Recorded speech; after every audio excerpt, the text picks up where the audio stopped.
Jadi semakin tingkat kredit kalian itu rendah ya, kalian tahu ternyata aktivitas internet kita itu juga akan semakin diperlambat ataupun juga dikurangi.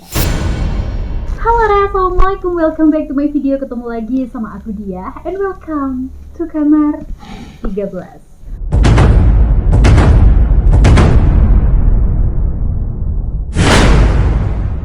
Oke, arek-arek kamar 13 ku sayang, hari ini kita akan membahas tentang hal yang cukup menarik. Karena malam ini kita akan membahas tentang bagaimana negara-negara di dunia untuk mengatur sistem pemerintahannya, untuk mengatur rakyatnya ya, supaya mereka ini patuh terhadap aturan-aturan yang dibuat oleh pemerintahannya.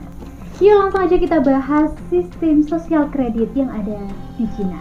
Tapi sebelum itu, aku ingatkan lagi untuk kalian jangan lupa untuk klik dulu tombol like, comment, share ke teman-teman kalian yang lain. Dan jangan lupa untuk nyalain lonceng notifikasi kalian biar aku semakin semangat untuk mengupload video-videoku berikutnya, Dan tentunya channel ini semakin berkembang.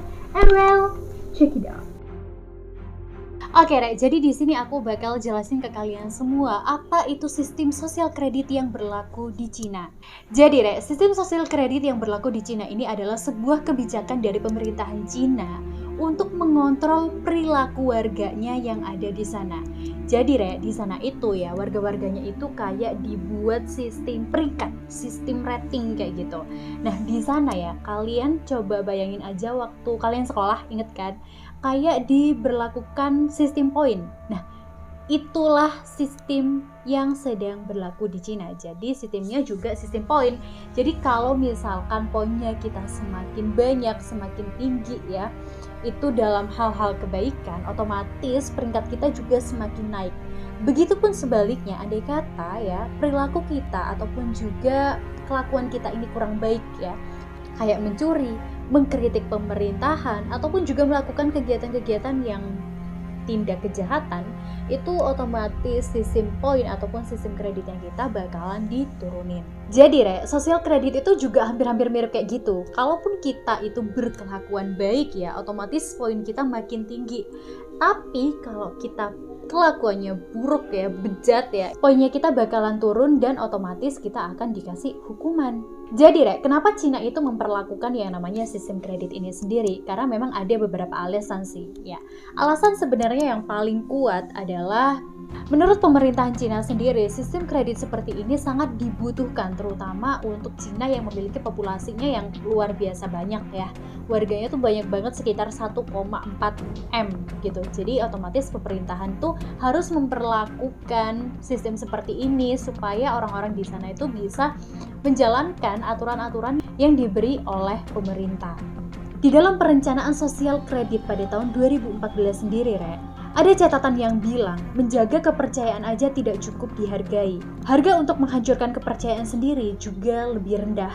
Jadi maksudnya di sini adalah orang yang menjaga kepercayaan itu nggak pernah mendapatkan reward apapun, tidak pernah mendapatkan hadiah ataupun juga penghargaan apapun. Begitu juga orang yang melanggar kepercayaan itu nggak pernah mendapatkan hukuman apapun, nggak pernah dihukum berat. Nah, menurut Mercator Institute for Studies China, sebuah ilmu yang mempelajari tentang Cina walaupun ilmu itu tidak berada di Cina ya, itu pernah mengatakan, jadi orang Cina itu memiliki permasalahan seputar tentang kepercayaan tentang makanan, kepercayaan tentang polusi, ataupun juga permasalahan tentang kepercayaan pekerja gitu. Jadi sering banget orang-orang di sana tuh kayak minjem duit ya, ngutang ya, janjinya bayar tanggal segini tapi lewat gitu. Nah, banyaknya orang-orang yang melanggar kepercayaan tentang seperti itu, akhirnya muncul istilah laulai ataupun juga sebutan untuk mereka yang kayak mau ngutang ya, tapi mereka tuh nggak bisa bayar, nggak mampu bayar gitu. Nah, makin lama tuh pastinya makin banyak banget orang-orang di Cina yang kayak memang ngutang tapi dia nggak bisa bayar, yang ngulur-ngulur terus bayarnya. Nah, akhirnya dari situlah pemerintahan di Cina akhirnya membuat sistem sosial kredit dan berlaku di sana. Dan sistem ini memang diumumkan mulai tahun 2014 dan memang akan berlaku di tahun 2020. Tapi kenyataannya, di tahun 2014 setelah diumumin itu langsung dilakukan yang namanya percobaan, kayak percontohan gitu untuk 30 provinsi yang ada di Cina. Nah, sebenarnya yang paling berasa dari sistem kredit yang ada di 30 provinsi yang ada di Cina ini sendiri ya, Rek, dimana banyak banget CCTV yang pastinya udah nggak umum lagi. Jadi infrastruktur otomatis pastinya langsung dibangun untuk mendukung sistem kredit yang ada di Cina sendiri. Nah, mengenai tentang CCTV yang ada dimanapun ya, ternyata ini CCTV-nya menggunakan teknologi AI atau biasa kita sebut dengan Artificial Intelligence. Nah, CCTV yang ada di Cina ini sendiri, Rek, ternyata jumlahnya itu hampir 200 juta CCTV itu terpasang di Cina untuk mengontrol kegiatan-kegiatan warganya. Coba kalian bayangin, 200 juta CCTV itu hampir sama jumlahnya dengan masyarakat yang ada di Indonesia. Jadi melalui CCTV dan juga menggunakan teknologi AI tadi, ternyata pemerintah ini sudah bisa mengetahui dan juga memantau kegiatan-kegiatan warganya. Bahkan CCTV yang ada di Cina itu sudah sekaligus bisa membaca seluruh data-data para warganya.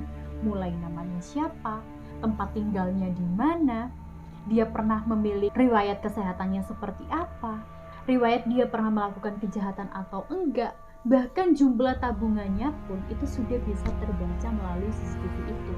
Jadi, Rek, bisa dikatakan kalau data semua dari warga-warga Cina ini ya, ini digunakan untuk membuat peringkat ataupun juga membuat kreditnya dari orang-orang tersebut. Jadi kayak sistem ranking gitulah untuk orang-orang yang ada di Cina. Jadi seperti riwayat kriminal, jadi kayak orang-orang yang sudah pernah melakukan kriminal itu pasti udah kelar hidupnya.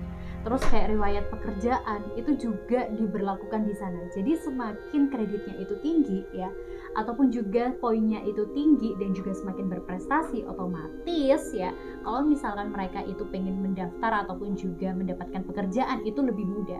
Sedangkan kebalikannya juga gitu, Rek. Andai kata ya poinnya itu rendah ataupun juga kredit mereka itu rendah ya, kemungkinan atau kesempatan mereka untuk mendapatkan pekerjaan, lapangan pekerjaan itu semakin dipersulit. Itu menjadi pertimbangan besar. Laporan keuangan dan juga pajak itu juga dipantau di sana. Bahkan, Rek, jumlah tabungan kalian pun itu bisa kita dapatkan dari CCTV yang ada di Cina. Bahkan ya, yang lebih anehnya lagi dan unik sih ini itu adalah perilaku kita yang ada di masyarakat itu juga bisa dipantau melalui CCTV tersebut. Selain itu ternyata kayak riwayat kita internet pun itu juga bisa terlihat melalui CCTV tadi. Jadi coba kalian bayangin ya, kalau misalkan diri kita itu bisa dinilai melalui CCTV, itu kalau misalkan kita semakin kecil kreditnya ataupun juga nilainya, semakin sering kita melakukan kejahatan-kejahatan seperti itu, pastinya kita akan semakin cepat ataupun juga mendapatkan hukuman.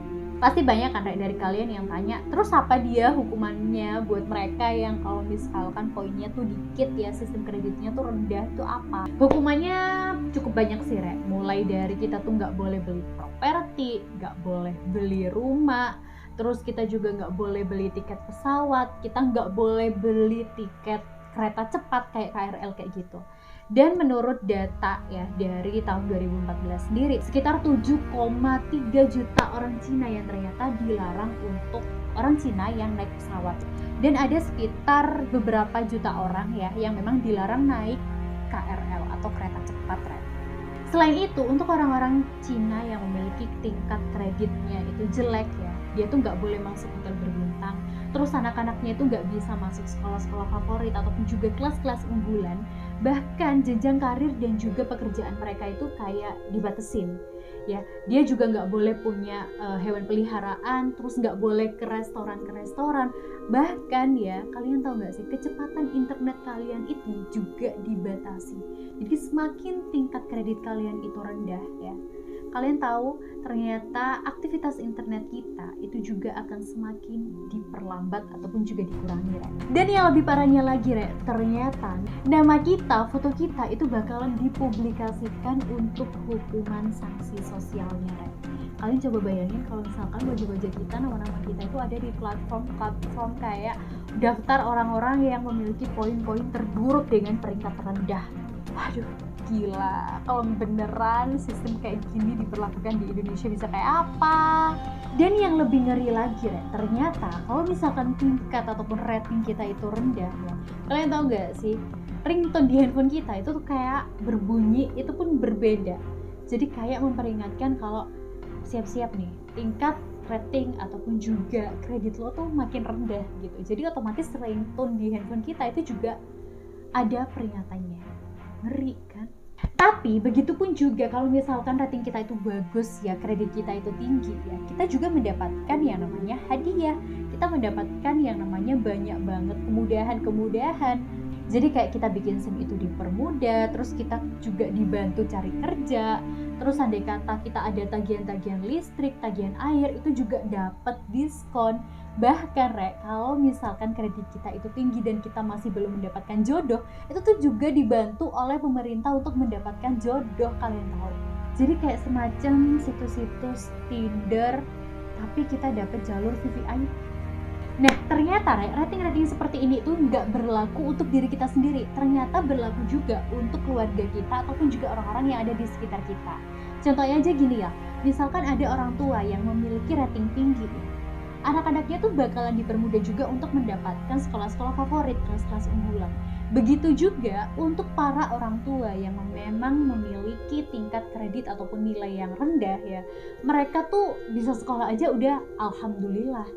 Jadi kalau misalkan bapaknya aja ngomongin tentang kejelekan pemerintah ya, otomatis nanti itu pendidikan anaknya yang bakal terancam. Jangankan hubungan keluarga, andai kata aja kita itu melakukan aktivitas sosial dengan orang-orang yang memiliki tingkat kreditnya itu rendah. Misalkan kita bergaul ataupun juga dekat dengan seorang pencuri ya, itu otomatis tingkat kredit kita ataupun juga poin kita di sana itu bakalan ikutan rendah. Begitupun juga kalau misalkan kita pasangan ya, pacaran dengan siapa, itu juga sangat mempengaruhi tingkat kredit kita.